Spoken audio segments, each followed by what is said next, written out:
નમસ્તે વિદ્યાર્થી મિત્રો, આપની આ મનપસંદ યુટ્યુબ ચેનલમાં દરેક વિદ્યાર્થીનું હાર્દિક સ્વાગત છે। વિદ્યાર્થી મિત્રો, આજે આપણે તમારા માટે એક જોરદાર સેશન લાવ્યા છે, પરંતુ સેશનની શરૂઆત કરીએ તે પહેલાં ખાસ યાદ રાખજો, let's join the hand, make the society be educated. આવો હાથ से हाथ मिलाए, समाज को शिक्षित बनाए। BCom semester 4 Saurashtra university. અને વિદ્યાર્થી મિત્રો, જો તમે એસજીસી એપ્લિકેશન ડાઉનલોડ નથી કરેલી તો ફટાફટ કરી લેજો, કારણ કે ટૂંક સમયમાં તમને આપણે જો તમારી ડિમાન્ડ હશે તો બીકોમ સેમ 5ના વિડીયો આપણે છે લેક્ચર અવેલેબલ કરશું, જ્યાં તમને ક્યાં જોવા મળશે? એસજીસી એપ્લિકેશન પર। જો તમારી કોમેન્ટ હશે એટલે ખાસ કરીને આપણે પ્રેક્ટિકલ સબ્જેક્ટના ક્લાસીસ છે એ ઓનલાઈન શરૂ કરશું, કારણ કે ઓલરેડી આપણે એમકોમની સિરીઝ તો ચાલુ જ છે, એમકોમ કમ્પ્લીટ કરી નાખ્યું છે, આપણે બીકોમમાં પણ સેમ 1 કમ્પ્લીટ કરી નાખ્યું છે, સેમ 2 પણ છે, એ ટૂંક સમયમાં પ્રોસેસ ચાલે છે, એ પણ થઈ જશે। ચલો, તો એપ્લિકેશન છે એ તમને ડિસ્ક્રિપ્શન બોક્સમાં લિંક મળી જશે। અને આજે જે હું તમને આપું છું વિદ્યાર્થી મિત્રો, જે પેપર છે તમારું personal tax planning and management. હવે વિદ્યાર્થી મિત્રો, ટેક્સીસ સબ્જેક્ટ જે તમને ઘણા વિદ્યાર્થીઓને હાર્ડ અને વેરી હાર્ડ લાગતો હોય છે એવો સબ્જેક્ટ છે, પણ ડોન્ટ વરી સ્ટુડન્ટ્સ, અમે તમારા માટે એક આઈએમપી સમ લાવ્યા છે, જે બેઝ ઉપર તમને એક્ઝામમાં ખૂબ જ યુઝફુલ થશે। અને જો વિદ્યાર્થી મિત્રો તમે પહેલી વાર આપણી ચેનલ પર નવા આવેલા છો અને જો તમને નથી ખબર, તો સૌરાષ્ટ્ર યુનિવર્સિટીની નંબર 1 ચેનલ છે, આ ચેનલ તમે ફટાફટ સબસ્ક્રાઈબ કરી દેજો। અને હા, જે તમે નીચેનો આંકડો પણ જોઈ શકો છો સબસ્ક્રાઈબનો, જે આપણી નંબર 1 યુટ્યુબ ચેનલ કહેવાશે, ખાસ કરીને સૌરાષ્ટ્ર યુનિવર્સિટી માટે। તો વિદ્યાર્થી મિત્રો, તમારા માટે અહીંયા ઘણા બધા આઈએમપી ક્વેશ્ચન પણ જોવા મળશે, સાથે તમે માની લો કે ભવિષ્યમાં એમકોમ કરશો તો એના પણ ક્લાસ છે એ તમને અહીંયા અવેલેબલ કરી દેવામાં આવશે, કારણ કે આપણે ઓલરેડી પહેલાં માસ્ટરમાં આપણે વધારે ફોકસ કરેલું છે, કારણ કે માસ્ટરમાં કોઈ પણ સ્ટુડન્ટ છે એ રેગ્યુલર સ્કૂલે અથવા તો રેગ્યુલર કોલેજે જઈ શકતા નથી, ખાસ કરીને કોલેજ જવું બહુ અશક્ય હોય છે, એટલા માટે આપણે માસ્ટર ડિગ્રીને વધારે પ્રિફર કર્યું છે, અને તેના આઈએમપી ટોપિક અને એના વિડીયો લેક્ચર પણ કમ્પ્લીટ કરેલા છે। અને હા, દરેક અકાઉન્ટિંગ તમે રાખેલા હોય છે માસ્ટરમાં, તો એનું બધું સોલ્યુશન આપણે ઓલરેડી મૂકેલું છે, એટલે જેથી કરીને તમને ભવિષ્યમાં પણ આ જે યુટ્યુબ ચેનલ છે અને સાથે આપણે એપ્લિકેશન છે એ તમને બંને ઉપયોગ થવાની છે। ચલો, તો આજનો સેશન આપણે શરૂઆત કરીએ। હવે આપણું જે યુનિટ છે income tax computation under the head business or profession. હવે વિદ્યાર્થી મિત્રો, અહીંયા તમને બિઝનેસને લગતો કોઈ સમ પૂછાશે, કાં તો પ્રોફેશનને લગતો પૂછાશે। હવે અહીંયા તમે એક સમ જોઈ શકો છો, ક્વેશ્ચન નંબર 1માં આપેલો છે, find out the taxable income from the business and profession from the following cash account of doctor Komal ending on 31 March 2025। હવે વિદ્યાર્થી મિત્રો, અહીંયા તમને પર્ટિક્યુલર આપેલી છે અમાઉન્ટ એન્ડ પર્ટિક્યુલર અમાઉન્ટ આપેલી છે, ઓપનિંગ બેલેન્સ, પછી ઓપરેશન ઇન્કમ આપેલી છે, પછી કન્સલ્ટન્સી ફી આપેલી છે, એટલે સલાહ સૂચનની પણ ફી લેતા હોય છે વિદ્યાર્થી મિત્રો। તો આ બધા જ અમારા જે એક્સપેન્સ છે એ તમારે ખાસ યાદ રાખવા પડશે, એટલે આ બધી વસ્તુ છે તમે નોટ ડાઉન કરજો। અને વિદ્યાર્થી મિત્રો, તમારે બસ આટલા જ એડજસ્ટમેન્ટ પૂછાશે, મેક્સિમમ તમે જો કરી શકો ને એડજસ્ટમેન્ટ તો 6 પૂછાશે, અને મિનિમમ તમે જો જોવા જશો એડજસ્ટમેન્ટ અધર ઇન્ફોર્મેશન છે અથવા તો એડિશનલ ઇન્ફોર્મેશન, તો મેક્સિમમ છે એ 6 અને મિનિમમ છે ને એ 3, આ બેની બિટવીનમાં જ તમારે એડજસ્ટમેન્ટ લેવાના છે, આનાથી કોઈ હાર્ડ સમ તમને નહીં પૂછાય। નેક્સ્ટ આપણે ડૉક્ટર કોમલના તારીખ 31/3/2025ના રોજ પૂરા થતા વર્ષમાં રોકડ ખાતા પરથી તેમની ધંધા વ્યવસાયની કરપાત્ર આવક શોધવાની છે। તો તમને એ બધી વિગત આપેલી છે વિદ્યાર્થી મિત્રો, તમે ડે ટુ ડે તમે વ્યવસ્થિત જોઈ લેજો। અને હા, જો તમારે આ ટાઈપના સમની પીડીએફ અવેલેબલ જોતી હોય છે, મીન્સ કે તમારે જોતી હોય છે, તો આપણે જે એપ્લિકેશન છે એમાં તમે આઇકોન બટન છે એ તમે 3 ડોટવાળું બટન છે, આ ટાઈપનું તમે જો એપ્લિકેશન ડાઉનલોડ કરશો એટલે આ ટાઈપને 3 એકાવાળું જે છે, એટલે મીન્સ કે આ આઇકન બટન દેખાશે, અને એમાં તમે ક્લિક કરશો એટલે ફ્રી મટીરિયલનો ઓપ્શન હશે, ત્યાંથી તમે ડાઉનલોડ કરી શકો છો। ત્યાં આપણે લખેલું છે બીકોમ સેમ 4 ફ્રી મટીરિયલ। ચલો, આ તમે જોઈ લેજો વિદ્યાર્થી મિત્રો। અને વધારાની માહિતી છે, સ્ટાફ પગારના પત્નીનો પગાર આપેલો છે, પછી મોટરકારમાં ચોથો ભાગ છે અંગત વપરાશ માટે છે, એટલે ખાસ યાદ રાખજો, એને ડ્રોવિંગ કહેવાશે, એટલે ઉપાડ કહેવાશે। અને સાધનોની શરૂઆતની બાકી તમને આપેલી છે, ઘસારા બાકી, અને 20% તમારે દર ગણતરી કરવાની છે। તો મેં કીધું હતું એમ કે તમારે એડજસ્ટમેન્ટ છે એ વધારે 6 પૂછાશે અને ઓછામાં ઓછા 3 જ પૂછાશે। નેક્સ્ટ અહીંયા સેમ તમને એક બીજો દાખલો આપેલો છે, question number 2, from the following information the profit and loss account of the mister Paras for the year ended on the March 31, 2025. Compute his total income and tax liability for the assessment year 2025 and 26. તો તમને અહીંયા assessment year આપેલો છે, તો ખાસ યાદ રાખજો AY જેને કહેવાશે. ચલો, તો અહીંયા તમે તમારી સેલેરી જોઈ શકો છો, એડવર્ટાઇઝમેન્ટ એક્સપેન્સ જોઈ શકો છો, પ્રોફિટ લોસ અકાઉન્ટના આધારે તમારે પ્રિપેર કરવાનું છે. બહુ સુપર સમ છે વિદ્યાર્થી મિત્રો. આ સમ તમને દરેક વિદ્યાર્થીને આવડી જાય તે બેઝનો સમ છે, અને આમાં પણ જો તમને 4 જ એડજસ્ટમેન્ટ આપણે લીધેલા છે. નેક્સ્ટ વિદ્યાર્થી મિત્રો જે અહીંયા કીધું છે, આપણે ખાલી નામ બદલાવી નાખ્યું છે. સેમ ઉપરનો દાખલો છે એ જ દાખલો તમને અહીંયા આપેલો છે, પણ અહીંયા આપણે હરિલાલ નામ રાખી દીધું છે. ચલો, તો ગુજરાતી મીડિયમ અને ઇંગ્લિશ મીડિયમ તો બંનેના પેપર સેમ જ હશે વિદ્યાર્થી મિત્રો. તમે કોઈ જાતનું એટલું બધું ટેન્શન ન લેતા. નેક્સ્ટ વિદ્યાર્થી મિત્રો unit number 2, income under the head and the capital gain. હવે વિદ્યાર્થી મિત્રો અહીંયા કેપિટલ ગેન બેઝ ઉપર તમારે સમ પૂછાશે. ચલો, તો અહીંયા શ્રીમતી હીરાબેન તમે જોઈ શકો છો, એ સર્વિસિંગ ઇન પ્રાઇવેટ કંપનીમાં એ લોકો સર્વિસ આપે છે ચીફ અકાઉન્ટ ઓફિસર તરીકે, અને અહીંયા બધી એની ઇન્ફોર્મેશન તમને આપેલી છે. ચલો, તો આ લીટી પોઈન્ટ વાળો સમ છે વિદ્યાર્થી મિત્રો. લીટી પોઈન્ટ એટલે તમારે કોઈ જાતનું આમાં ડ્રોઈંગ નહીં હોય, ડાયરેક્ટ લીટી બેઝ ઉપર રકમ હશે એને તમારે ફાઇન્ડ આઉટ કરવાની હોય છે. ચલો, તો આ બેઝ ઉપર તમને એક સમ પૂછવાની શક્યતા રહેશે. ચલો, ગુજરાતી મીડિયમના લોકો છે એ પણ તમે જોઈ શકો છો, લખ્યું છે શ્રીમતી હીરાબેન એક ખાનગી કંપનીમાં ચીફ અકાઉન્ટ્સ ઓફિસર તરીકે સેવા આપે છે. 31/3/2024ના રોજ પૂરા થતા વર્ષ દરમિયાન તેમની આવક નીચે મુજબ વિગત પર આકરની વર્ષ કહેવાશે. જો અહીંયા આવ એટલે આકરની વર્ષ કહેવાશે, ખાસ યાદ રાખજો. ચલો, અને અહીંયા તમે એની 2024-25 છે એ તમે જોઈ શકો છો. ચલો, અહીંયા તમને કીધું છે ભાવિશ લિમિટેડને એ બધું પેઢીમાં છે એ ટ્રાન્ઝેક્શન કરે છે, શેરમાં નહીં નોંધાયેલી છે.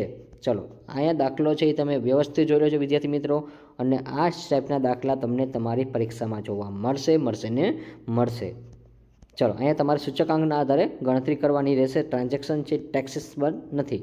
પછી તમને ક્વેશ્ચન નંબર 2 આપેલો છે, find out the taxable capital gain and exemption under section 54 assessment year 2024-25 for the details as given the below by the વિધિ. અહીંયા બધી તમને વિધિ નામની કોઈ વ્યક્તિ છે એનું તમને બધી ડિટેલ્સ આપેલી છે. લેન્ડ એન્ડ બિલ્ડિંગ આપેલી છે, એટલે મીન્સ કે લેન્ડ ઇન રાજકોટમાં છે એની, પછી જ્વેલરી છે, અનલિસ્ટ શેર આપેલા છે, પછી લિસ્ટ ડિબેન્ચર છે, અનલિસ્ટ ડિબેન્ચર છે. ચલો, રેસિડેન્શિયલ હાઉસ તમને આપેલી છે. આ બધી વિગત તમારા આધાર યાદ રાખવાની છે. ને તમને નીચે જો ખાસ યાદ રાખજો ઇન્ફ્લેશન ઇન્ડેક્સ નંબર આપેલા છે, તો ઇન્ડેક્સ નંબરવાળો સમ છે, ખાસ પ્રેક્ટિસ કરીને જજો. ચલો, અહીંયા વિધિ કંપનીના આધારે તમારે અહીંયા બનાવવાનું છે. આકરની વર્ષ તમને બીજા 24-25 આપેલું છે. કરપાત્ર મૂડી નફાની અને કલમ નંબર 54F હેઠળ કર મુક્તિની ગણતરી તમારે દર્શાવવાની છે. તો જો આ બધી સેક્શન તમે ખાસ યાદ રાખજો. જે જરૂરી હોય ને વિદ્યાર્થી મિત્રો એ સેક્શન તમારે ખાસ રીડ કરી લેવી. અને હા, આમાં તમારે થિયરિકલ ક્વેશ્ચન પણ પૂછાશે, કયા યુનિટમાંથી પૂછાશે એ પણ હું તમને આઈડિયા આપી દઈશ. ત્યાર પછી વિદ્યાર્થી મિત્રો નેક્સ્ટ આપણે જો સમની વાત કરીએ, unit number 3, tax planning and through the investment. હવે ઇન્વેસ્ટમેન્ટની વાત કરવાની છે. Bhagyashree has the made the following investment during the year 2024-25. તમને determine how much will get after a deduction. Next તમને એ તો આપેલું છે વિદ્યાર્થી મિત્રો, ગ્રોસ ઇન્કમ આપેલી છે. ચલો, તો આ બધી વિગત છે તમે ડીપમાં વાંચી લેજો વિદ્યાર્થી મિત્રો. જો રકમ સમજાવી દઈશ તો વિડીયો લાંબો થશે એટલા માટે. ચલો, હાઉસિંગ લોન આપેલી છે વિદ્યાર્થી મિત્રો, પછી ટ્યુશન ફ્રી આપેલી છે. ચાઇલ્ડ તમને ખબર હોવી જોઈએ, ચાઇલ્ડનો રૂલ્સ તમને ખબર ખાસ હોવી જોઈએ. પછી નેશનલ રિલીફ ડોનેશન તમને અહીંયા ફંડ કીધું છે. તો જો આ બધા કર કપાત કેટલું હોય છે બધું તમને ખબર હોવી જોઈએ. અને ઓલરેડી આપણે ટાઈમ મળ્યો હતો ત્યારે BCom સેમ 3ના આપણે ટેક્સેસના IMP વિડીયો મૂક્યા હતા, વિડીયો લેક્ચર SCC એપ્લિકેશનમાં, અને આજે વખતે ટાઈમ નથી રહ્યો એટલા માટે થોડુંક ચૂંટણીના પ્રચારને કારણે વિદ્યાર્થી મિત્રો થોડોક સમય છે એ નથી રહેતો એટલા બેઝ ઉપર, અને હાલમાં જ હમણાં કોમર્સની પરીક્ષા પૂરી થઈ છે એટલે. એટલે વિદ્યાર્થી મિત્રો જરૂર પડશે તો અમે તમારી સાથે રહીશું. અને હા, બાય ચાન્સ કે ભવિષ્યમાં અમે અને અમારી ટીમ સતત કાર્યશીલ રહેશું એવી અમે બાંયધરી આપશું વિદ્યાર્થી મિત્રો. SGC એપ્લિકેશન તમને ઘણી બધી યુઝફુલ થશે એ બેઝ ઉપર અમે ઘણું બધું ચર્ચા કરશું, અને એના બેઝ ઉપર વિદ્યાર્થી મિત્રો છે ઘરે બેઠા પણ સ્ટડી કરી શકે એવા આઈડિયા અમે વિચારીએ છીએ. અને હા, જે અમે સફળતાપૂર્વક તમારી સમક્ષ રજૂઆત પણ કરશું. તમે નહીં અથવા તમારા કોઈ ફ્રેન્ડ સર્કલ હશે એને પણ ઉપયોગ થશે, તો તમારા ભાઈ બહેન હશે એને પણ ઉપયોગ થશે. ચલો, આ દાખલાની તમારે જાતે ગણતરી કરવાની છે વિદ્યાર્થી મિત્રો, અને આની જે આપણે ફ્રી ઓફ કોસ્ટમાં તમને PDF મળી જશે. SGC એપ્લિકેશન તમે ડાઉનલોડ કરી છો સ્ટુડન્ટ્સ, ડિસ્ક્રિપ્શન બોક્સમાં તમને લિંક આપેલી છે. અને હા, તમે જેવું આ SGC એપ્લિકેશન ઓપન કરશો એટલે તમારે અહીંયા 3 ડોટ્સ હશે, અહીંયા તમારે ક્લિક કરવાનું છે. અહીંયા તમે જેવું ક્લિક કરશો અહીંયા તમારે બધી જે ડિટેલ્સ હશે એમાં તમને ફ્રી મટીરિયલ લખેલું હશે, ત્યાંથી તમે ડાઉનલોડ કરી શકો છો. ચલો તો ફટાફટ તમે આ જે PDF છે ડાઉનલોડ કરી લેજો વિદ્યાર્થી મિત્રો, એટલે તમને ઘણું બધું છે યુઝફુલ થઈ જશે. સમની PDF છે તમને ફ્રી અવેલેબલ કરી દેવામાં આવેલી છે. આ ટાઈપની રકમ તમને ખાસ પૂછવાની છે એટલા માટે. ચલો, શ્રી રામનું તમને એક આપેલું છે આકરની વર્ષ કપાત મુજબ. ચલો, પ્રોવિડન્ટ ફંડ છે, PPF ખાસ યાદ રાખજો. પછી રાષ્ટ્રીય બચત પત્ર છે, નેશનલ સ્કીમ. ચલો, તો આ બધા જે વર્ડ છે એ તમને ખાસ ખબર હોવી જોઈએ. અને હા, ખાસ અંગ્રેજીના પણ વર્ડ તમે રીડ કરજો વિદ્યાર્થી મિત્રો. મોસ્ટ ઓફ તમને ગુજરાતી મીડિયમના લોકોને પણ ઇંગ્લિશ પૂછાઈ શકે છે એટલા માટે. અને ત્યાર પછી વિદ્યાર્થી મિત્રો હું વાત કરું તો તમારું જે થિયરિકલ ચેપ્ટર છે એમાં આમાં હવે યુનિટ નંબર 4 તો લીધું છે, સાથે મેં તમને આમાં યુનિટ 3ના પણ 2-3 ક્વેશ્ચન લઈ લીધા છે, એક સાથે જ લઈ લીધા છે. એટલે વિદ્યાર્થી મિત્રો તમને કોઈને કંઈ પ્રશ્નો ન થાય એટલા માટે. તો આટલા જે ક્વેશ્ચન તમને ખાસ કહું છું. Explain the central board of the director taxes, central board of director taxes સમજાવવાનું છે. એટલે આ ક્વેશ્ચન તમારા માટે ઇમ્પોર્ટન્ટ રહેશે. Question number 2, explain the income tax settlement commission, આવકવેરા સમાધાન પંચ તમારે સમજાવવાના છે. પછી question number 3, explain the return of the income tax, આવકવેરા રિટર્નનું પત્રક તમારે સમજાવવાનું છે. તો આ પત્રક તમે ખાસ કરીને જોજો, હજી તમને સ્ટેટમેન્ટ સ્વરૂપે હજી પાછું પૂછાઈ જાય એટલા માટે. પછી question number 4, explain the advance tax payment, અગાઉથી કર ચૂકવવા એ તમારે સમજાવવાનું છે. ત્યાર પછી વિદ્યાર્થી મિત્રો આ જે યુનિટ છે વિદ્યાર્થી મિત્રો યુનિટ 3માં તમારા આવી રીતે સેક્શન તમને અંદર પૂછી શકે. 80C શું કહેવા માગે છે, 80CCD શું કહેવા માગે છે, પછી 80D શું કહેવા માગે છે, 80DD શું કહેવા માગે છે. તો આ બધાની ડેફિનેશન તમારે ખાસ એને સમજાવવાની હોય છે કે આ કપાત કઈ રીતે તમને યુઝફુલ થાય છે એના માટે. ક્વેશ્ચન નંબર 6 છે, explain the tax deduction at source, પ્રાપ્ત સ્થાનોની કપાતોને આવકવેરા તમારે સમજાવવાના છે. અને જો વિદ્યાર્થી મિત્રો એક યુનિક ક્વેશ્ચન તમને પૂછવું હોય યુનિટ 3માંથી તો ક્યારેક તમને સમની જગ્યાએ આવું પૂછી શકે છે કે explain the post office saving scheme and other rules, post office બચત યોજના અને અન્ય નિયમો તમારે સમજાવવાનું છે. તો આ યુનિટ 3 બેઝ ઉપર ક્વેશ્ચન રહેશે. ખાસ આ ટાઈપના ક્વેશ્ચન તમે કરજો. અને ત્યાર પછી મિક્સ સમ છે તમને અહીંયા આપેલા છે. ચલો, તો શ્રી ધર્મેશભાઈનો એક સમ અહીંયા આપેલો છે અને જે તમને શોર્ટ ઓફ સમમાં પૂછાઈ શકે છે એટલા માટે.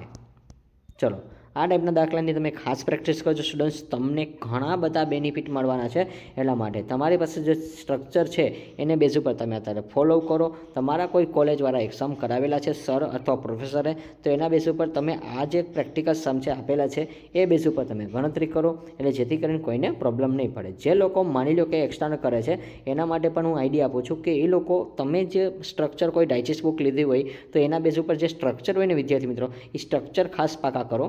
સ્ટ્રક્ચરને બેઝ ઉપર તમારે સમ છે કમ્પ્લીટ કરવાનો હોય છે. બસ તમને કાંઈ ન આવડે, પાસ થવું હોય તો તમે જે સમના સ્ટ્રક્ચર પૂછાય ને વિદ્યાર્થી મિત્રો એ ખાસ તમે રીડ કરો.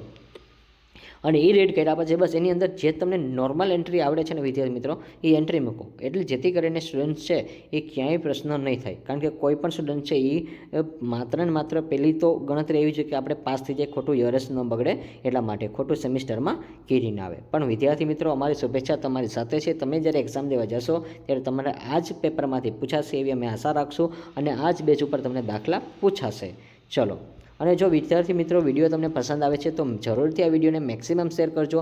અને હા, જેથી કરીને બીજા વિદ્યાર્થીઓને પણ આવી રીતે IMP સેશન છે એ મળતા રહે. ચલો, અને જો પહેલીવાર આવો છો તો તમે આ ચેનલને તમે સબસ્ક્રાઈબ કરી દેજો, જેથી કરીને તમે અમારી સાથે જોડાઈ જશો એટલા માટે. અને તમામ અપડેટ છે એ તમને મળતી રહેશે. Like this video, share this video, follow with SGC.